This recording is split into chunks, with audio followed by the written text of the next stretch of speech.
Welcome to the place where you'll hear from HR leaders, people experts, and wellbeing professionals. You'll learn about their personal and professional journeys, hear about the future of HR and wellbeing, and take away actionable insights and tips. This is the HR and Wellbeing Insider podcast. Hi, Rachel. Welcome to the HR and Wellbeing podcast. Hope you're okay. Good. Thank you. Thanks for having me. Super. Whereabouts in the world are you today? I'm at home today, which is in fairly sunny Middlewich in Cheshire. Nice, very good. Well, let's dive straight in. It'd be really good to talk about some of your experience. And I think to start off, it'd be great just to understand a bit about your current role and also your journey over the last 20 years in HR to get to where you are today. So I'm currently HR business partner for a consultancy business. I've been here coming up to 3 years in July, and we're around 190 people in the UK and just over 20 people in Australia as well. Oh. Other sides of the world. So Yeah. good. Truly global. Truly global, yes. So I work within HR team of 7. We cover everything across the whole employee life cycle. Myself and my colleague, we cover anything that's related to HR. So the onboarding, so documentation, making sure people have got everything that they need before they start, inductions, making sure people are welcomed and they know where they're going and what they're doing their first week with us and thereafter. Really important. Onboarding is super Absolutely. important. Yes. Yeah. And it's become more and more important. I think, that whole onboarding experience is really key now. Yeah. We need to keep people engaged between I the remember. and joining. I remember turning up to one of my first jobs and literally turning up to an office and not knowing anybody, not knowing what to expect, how long the induction was. It was literally turn up to the office. Hi, Paul, nice to hear you. And everything was just like, oh, what's going to happen next? Whereas now, I think that onboarding is all about the experience and actually really being informed. It is, especially nowadays, I think, with hybrid working and remote working, it makes it even more important, doesn't it? Just that people get to meet people on that first day and in that first week, even if they're not going to meet them again in person for another 6 months or so. But Exactly. it's really important that people are welcome. They know, we want them in the business. We want them to be happy. We want them to enjoy it. We want them to, belong to the community within the business. So that's a really important part of what we do. We're involved in any kind of employee relations issues. Luckily, there's not many here. It's quite good. But projects, any initiative, new initiatives, we get involved in compensation and benefits as well, right across the board. If people are leaving, then we're responsible for exit interviews, understanding the reasons, what can we do, what can we change, what can we do differently. And because it's a relatively small business, it's a family owned business, people's feedback is really, really important to us. So we use that then to improve what we do and what we do in the future as well. So that's, it's good because you get to know who everyone is, exactly what's going on. It's, I've always really worked for smallish companies, never worked for the big corporates before. So that's what I've always enjoyed. That's good. And like you say, you get to do everything as a generalist and get involved with everything. And as, like you said, with a small business, getting to know people on an individual level, I suppose, is really important. It is, yes. How did you get into HR? I mean, did you just wake up one day and think, right, bang, I'm going into HR? Probably not, but how did you get into HR? Well, you're not far off the truth there, to be honest. Oh, wow. So my career started in payroll, and I did payroll and bookkeeping for a year at college and thought, I really liked it. So did payroll for a few years, then did a couple of administrative roles, sales admin, marketing admin. And then I started working for a company in 1995, I think it was now, and stayed with them for 12 years. But I started off doing a mix of sort of sales and customer services and then moved into account management. It was a computer spare parts provider and computer repair business, sort of logistics, warehousing, supply, demand, all that kind of stuff. Really enjoyed it. It was a small company when I joined. I think there was only about 15 people when I first joined, and it grew considerably in the time that I was there. But again, very involved in development of systems that we use, because we built our systems in-house. And then I think probably after a few years, just we'd grown a lot, and they decided that I wasn't really happy doing what I was doing, but I didn't want to leave the company. Really enjoyed the company. And it was my the MD at the time that I worked for. He was the one. I wanted to do training. I wanted to train people how to use our internal system, but he didn't think there was a big enough role for that. And it was actually him that suggested that I do HR. It had never crossed my mind before. So it was just one of those moments where you just go, yeah, why not? I'll give it a shot. Wow. So we kind of agreed I'd do it for a year. He arranged for a mentor for me. And if after that first year I was enjoying it and I decided it's what I wanted to do, then they would sponsor me to do my CIPD, which they did. And that's how I got into working in HR. What a way. So there was no one in HR. We didn't have an HR department. We were about 100 people, no HR department. And yeah, it was a bit of, here you go, sink or swim. There we But go. I had loads of support. It was great. Yeah. It was really good. Yeah. So that was 2001 when I moved into HR. Wow. Okay. That is really interesting, because it isn't far off what I just said, actually, just before you talked. So really interesting. And in terms of HR, so as a generalist, you get involved in lots of different things. You've talked about, or you've mentioned compensation and benefits, well-being. What do you really love about your role and what you do? And what are the things that you've really liked over your career to date? I love the variety. I think that's the thing that's kept me in HR all this time. I think I've been lucky, even though I've worked for small businesses, I've been able to get lots of experience. So some of those businesses that I've worked for, they've grown, they've bought other businesses. We've been bought, other businesses have bought us. I've been able to get involved in, not a nice subject, I know, redundancies, restructures, carrying out due diligence for business sales, TP transfers, the things that typically in a very small company you might not get the chance to do and to experience, but I've been able to do that, and that's been great. I think the fact that there's always something new to learn.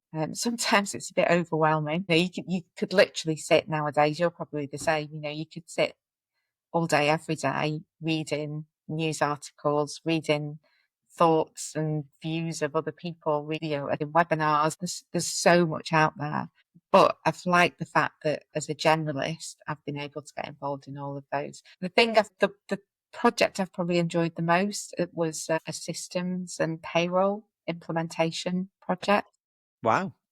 Which again, didn't know I'd ever get an opportunity to do that. I'd done HR system implementations, but then got to do the payroll as well. So that was brilliant. There was a start and an end date, and I knew exactly what to do in the middle, and that was fab. But then equally, I also like that, you start work in the morning, you've got your to-do list. Sometimes you get to do it. Most of the time you don't. And I know that feeling.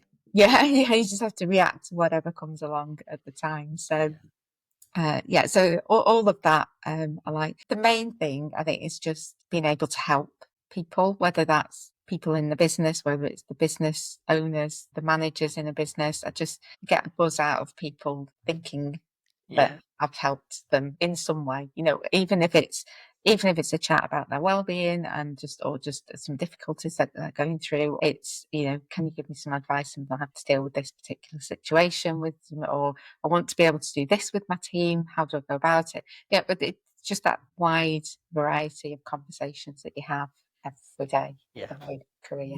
I think you've put that really well there. Just helping people. Yeah. And I think wanting to help people and helping people is just a brilliant way, because actually HR do so many different things. Yeah. within the business. And I think it's great that you can help people in lots of different ways, whether that's when they're leaving, when they're joining, if it's a problem with payroll, if it's their well-being. And you also talked about their sort of new things. There's always something new. And I am always reading a new article, joining several webinars a week about new technology, absence, presenteeism, all of these different topics within business and people and well-being. So from a HR perspective, loads of new things coming globally. So things like diversity, inclusion, employee well-being, tough financial climate out there with also geopolitical things going on as well around the world. What do you think are the key challenges for the HR function at the moment within business? I think it's you're having to react to so many different things. That there's it can be pretty unstable out there, can't it? You know, the political landscape changes regularly. You know, you've got all of the employment rights bill to contend with. You know, there's all sorts of changes that are coming in as a result of that. Newish government in power. There's all of the AI technology. You know, there's a massive amount of pressure, I think, to utilise that.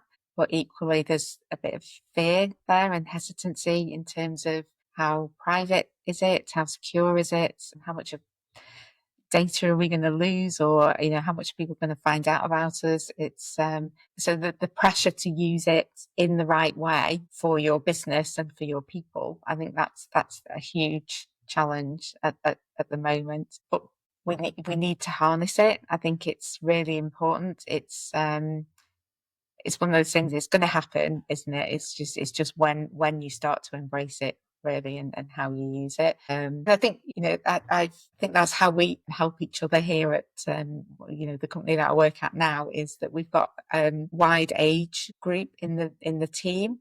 So, you know, whereas I might say tech's not my bag, no, anything you want to know about HR in terms of my experience, great, I can help you with all of that, but tech is for someone else, for younger people, which is an awful thing to say, but it's not, it isn't. But you learn from each other. And I think that's, you know, sometimes it's a challenge, you know, the wide generational gap that you have in businesses nowadays.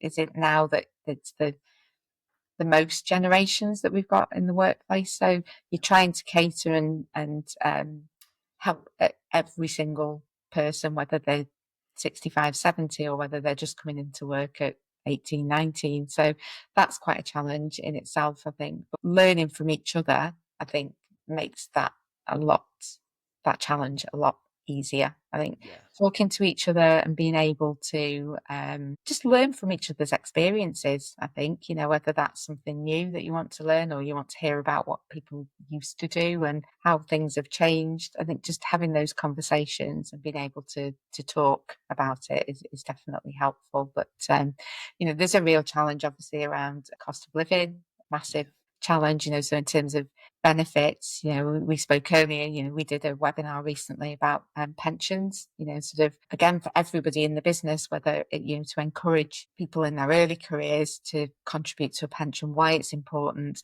the benefits it will give you, but also then to those people who are thinking about when they might want to take their pension, what options are available. So again, trying to cater to everybody in the workforce really is quite a challenge, but just such an important one as well. You've got to get that right. And that generational gap, actually, you talk about that. I mean, I see that in my own personal life. So if I talk to my mom, my dad, my auntie, and my uncle, and I talk about AI and how I use it at work, but also how I use it in my personal life, because I'm really into AI and I've still got a lot to learn. My mom and dad don't know what AI is, and they look at me as if I'm an alien and say, "What are you talking about? What's AI? What does this tech do? What's this GPT chat thing you're talking about? Chat GPT." So I think that's a really interesting point you've talked about there. And like you said, learning and actually using each other's skills internally. And actually on a previous podcast, one of the guests talked about like skills assessment, skills matrix, and cross training internally. Is that something that businesses do enough, do you think, that internal cross skilling, cross learning type function? Do you think businesses do that enough? And do you think that's really valuable? Definitely think it's valuable, 100%. Obviously, I can only really go off my own experience. I'd say probably not. No, don't think we do enough of it. We're certainly starting to hear. I think, we're recognizing that I think you need to become more agile and flexible as a business, don't you? And that, it's, I think, gone or going are the days where you come into a business and you have a really rigid, fixed job description. Here you go, Paul, this is what you can do. This is what you can do for the next 10 years. It's about reacting to how the business is evolving and, the way it's growing. The more you can cross skill, the more flexible you can be, the more successful the business is likely to be. It's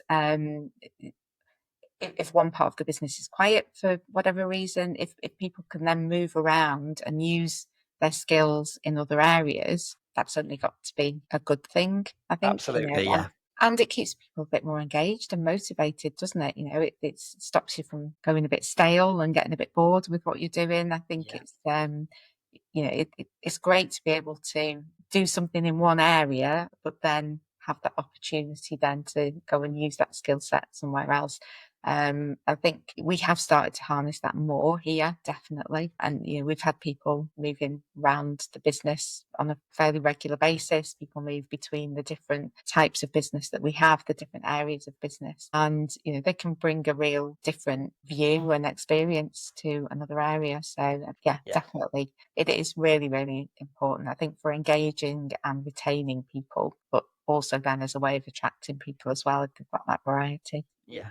And I'd absolutely agree. I think businesses now, I don't think they have a choice. I think we have to be agile. We can't be rigid. We need people to understand the business and actually other areas within the business to help. And that cross skilling, I suppose, saves businesses or can save businesses a lot of money because they might not need to go and recruit for these different roles because they might have those skills internally, but in different areas. And also, I think with AI, I think using AI for the right things, particularly within HR, I think that's all about being agile and moving forward to say, actually, does Rachel need to be doing tasks A, B, and C, or can AI and the technology do that?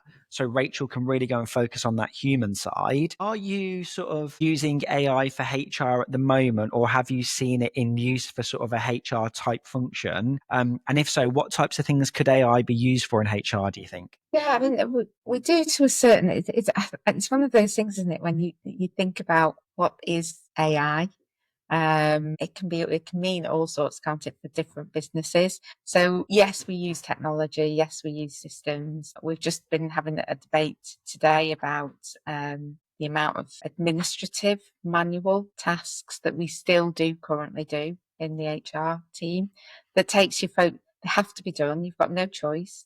And they do take away from doing some of the more proactive activity. So we can absolutely use it more. We definitely can. We're looking at a new, potentially, looking at, do we start to look for a new HR system because ours is fairly limited? Do we look at other systems? Do we look at integrating with other systems that we've already got? Do we look at how we make better use of the systems that we've got? I think the challenge for our business is we're still very much about the human element.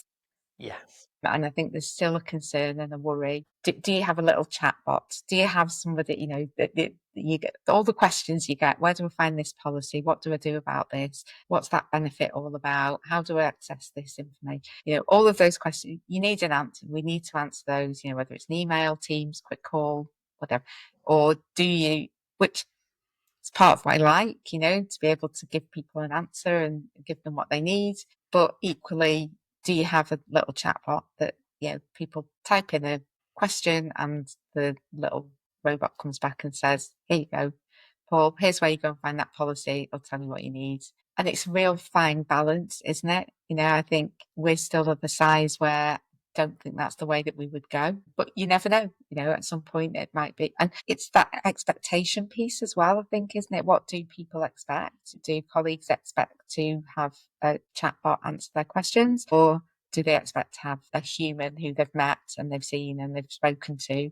Do they expect an answer from them instead? So I think it's just about finding the right balance and what's right for your culture as well, the organizational culture, because that's that's huge nowadays, isn't it? People feeling part of the right culture that is what they want from their work life. Absolutely. And I think the difference as well in terms of expectation and what people might expect, because I, for instance, Paul, who's 34, I would have no concern about getting answers from a chatbot using AI, typing in there, where's this policy? What does that benefit do?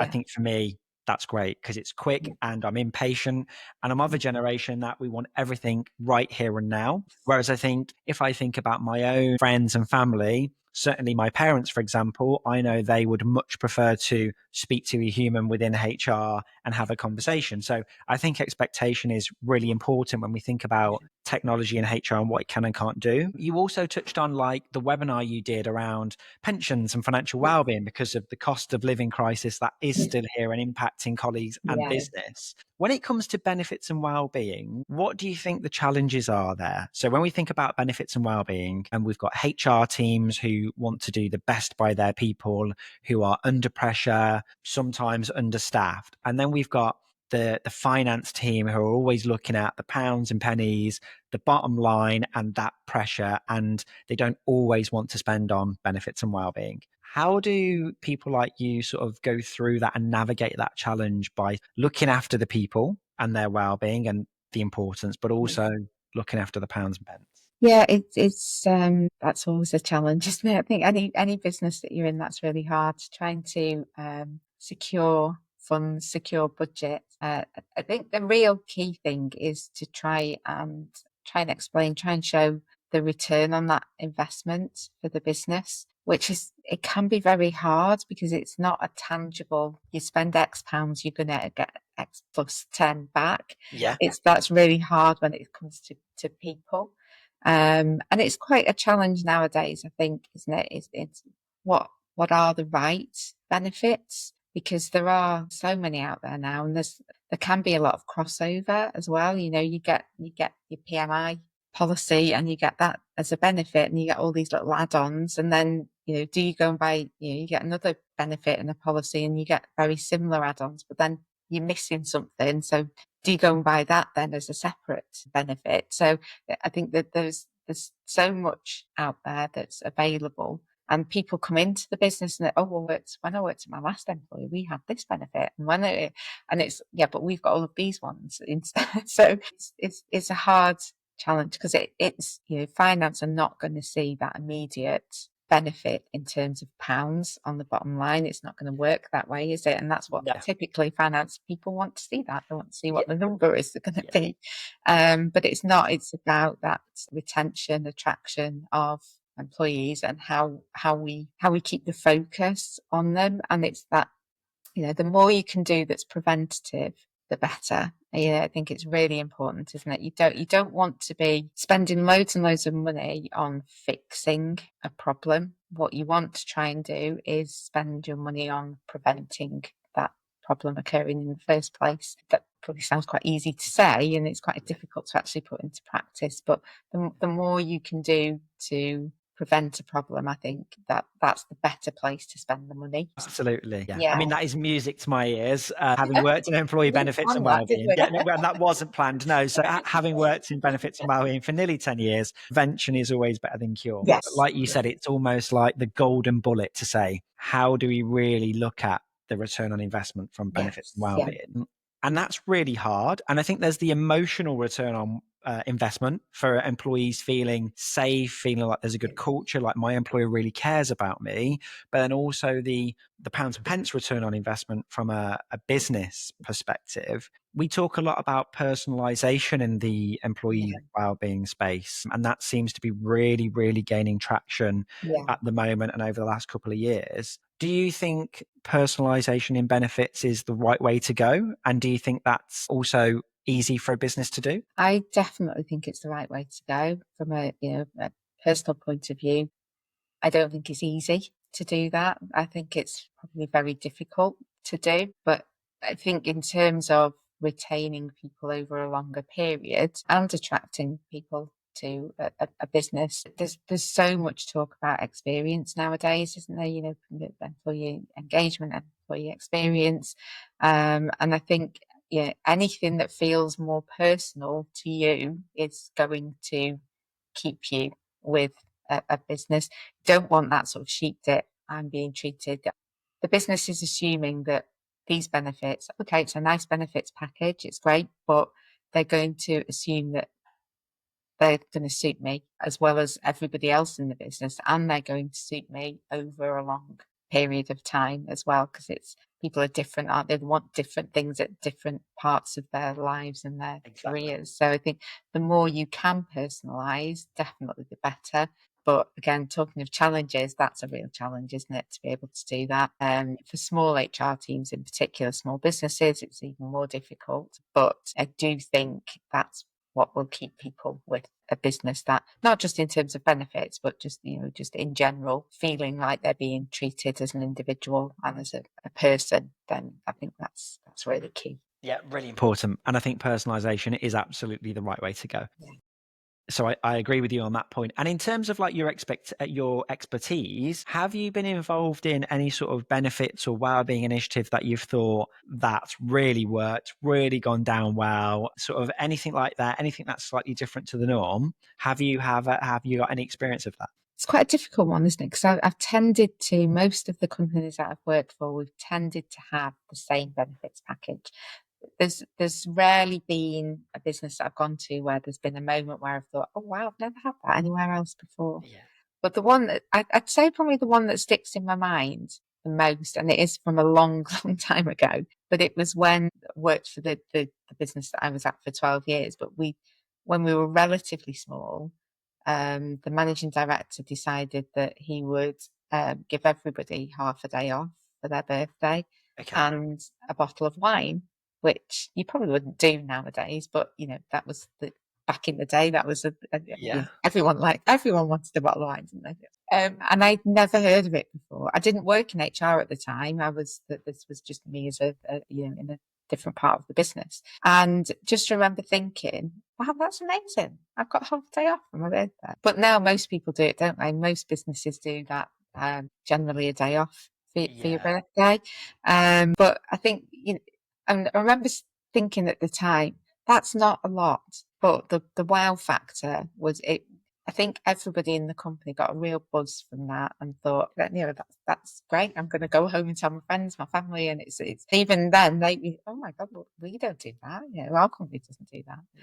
So I think sometimes you just have to find that little thing that makes it is, isn't it? Yeah. Yeah. And it's hard when you go out to the market, because there are, it's so many things are the same. And I think it's not seen as a benefit, but I think just, the company culture matters such a lot. I think you can have all the benefits in the world, can't you? But if the structure and the organisation doesn't suit you, then a benefits package isn't going to keep you with them, is it? Exactly, yeah. And I think that's, really important. Yeah, really, really important. And I think what you talked about there in terms of that, having that half a day off, the wow factor at the time all those years ago, but also culture, it's how you make your employees feel. Yeah. People talk about on LinkedIn, you see they talk about the Sunday scaries and that Monday dread. But actually, if your people feel like they're part of the mission, they have a purpose and they really enjoy their work, and they feel like they can be open, honest, and sort of have a really good relationship with their employer, that's really important, because it's how you make people feel. Yes. Which is really, really important. It is. And yeah. So I think that's really good. And you talked about right at the start, your transition from admin, sales, account management into HR. You had a mentor and you were sponsored internally. Just to finish off, how can people wanting to get into HR, how do they get into HR now? Sort of what is the future for these people who are thinking, I want to work with people, I want to be part of sort of the people function. How can they go about it in today's world in 2025? I think there's different routes, isn't there, nowadays, into you can either, do what I did, get lucky and join a company doing something else and then decide to move into HR. I think, qualifications are obviously key in HR, whether you, it's hard to do qualification, I think, when you're not actually working in HR. I think you've got to be able to do that. I think if you can, I think talking to people who work in HR, find it, because it's such a wide career path, isn't it? I've always worked in a generalist role. I've never done a specialist role, but there's so many different specialisms that you can go into as well. So I think it's understanding what your passions are, what you really love, what you enjoy. And if a generalist role is not for you, then really sort of digging into the detail of what's involved in the specialist roles within HR and which of those would really give me a kick and really feel like I'm contributing, feel like give you that motivation to do a really good job. But just reading, watching webinars, newsletters, anything really, just finding out what it means to work in HR, because it has changed. It's changed massively over the, just in the 20 odd years that I've been doing it. It's very different now to what it was 20 years ago. And I'm guessing in another 20 years, it's going to be totally different again. But it's about finding something that you love, that you'll keep doing it for all of those decades, because it's something that you're passionate about. And I think that's it. You've got to be passionate about it and really want to do it. Really good advice. It is a challenge. It is a challenge, but it's also a really rewarding career as well. Yeah. That's really good advice. And I think to finish, I think finding your passion, what gives you a kick, what gives you energy. And like you said, for you, it's all about helping people, which I think is something that's actually quite simple, but really powerful. So really good advice. Rachel, it's been great having you on the podcast. Thank you so much for sharing your experience and for coming on and talking to us about your career and the future of HR. You're welcome. Thank you very much. Super. Thank you.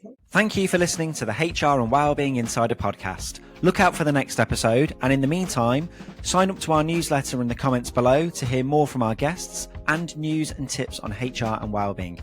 See you in the next episode.